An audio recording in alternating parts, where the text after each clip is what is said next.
Hello everyone, so here we are going to solve one more question of NEET 2025. So here is the question. De Broglie wavelength of an electron orbiting in the n is equal to 2 state of hydrogen atom is close to. तो हमें यहाँ पर प्राप्त करना है de Broglie wavelength उस electron का जो कि n is equal to 2 state में हाइड्रोजन एटम में ऑर्बिट कर रहा है, ठीक है। और यहाँ पर given Bohr radius that is 0.052 nm, okay. तो जैसा कि हम लोग जानते हैं कि अगर हमें de Broglie wavelength find out करना है तो उसके लिए फॉर्मूला है lambda is equal to h upon p, ठीक है।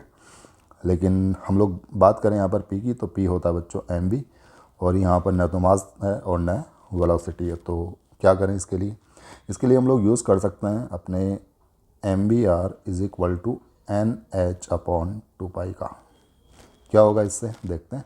इससे हमें यहाँ पर प्राप्त होगा ये 2 पाई, यहाँ ले आइए तो ये बन जाएगा बच्चों 2 पाई आर, और ये बन जाएगा बच्चों n h upon m v, ठीक है।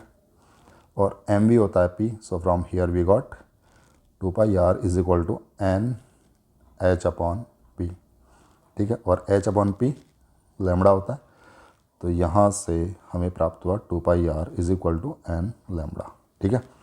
So from here we can get lambda यहाँ पर आएगा 2 पाई आर अपॉन एन। अब यहाँ पर हो सकता है कि कुछ बच्चों ने यहाँ गलती की हो कि आर का वैल्यू यहाँ पर रख दिया हो 0.052 nm। नहीं बच्चों, यहाँ पर एन का वैल्यू आर का वैल्यू ये नहीं लेना है, क्योंकि हमें पता है कि आर का ये वैल्यू तब होता है जब एन का वैल्यू 1 हो। It means this is the radius of first orbit, okay.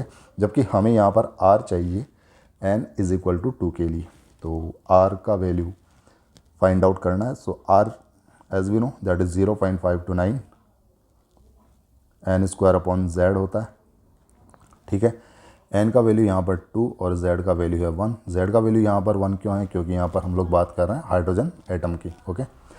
तो यहाँ से अच्छा ये होता है बच्चों एंगस्ट्रॉम में, तो इसको मैं अगर एनएम में चेंज करूँ यानी नैनोमीटर के अंदर चेंज करूँ तो ये आएगा बच्चों r is equal to 0.0529 into n square upon Z n m, ठीक है।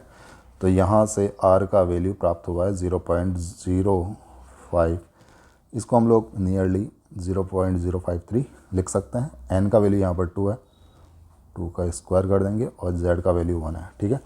तो ये हमें यहाँ पर आर का वैल्यू प्राप्त हुआ है। आर का वैल्यू हम लोग यहाँ इक्वेशन 1 के अंदर अगर पुट कर दें तो इससे हमें लैम्बडा का वैल्यू मिल जाएगा, ठीक है। लैम्बडा का वैल्यू यहाँ पर हमें मिल रहा है 2 पाई, आर का वैल्यू 0.053 इंटू 4, ठीक है।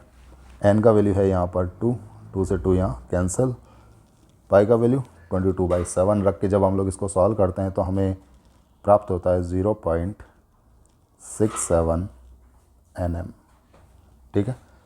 कैलकुलेशन है वो आपको स्वयं करनी है। तो लैम्बडा का वैल्यू हमें प्राप्त होता है 0.67 नैनोमीटर। तो आइए देखते हैं कौन सा आंसर यहाँ पर मैच कर रहा है। So here we can see that second option is the right answer. I hope you got it. Thank you very much.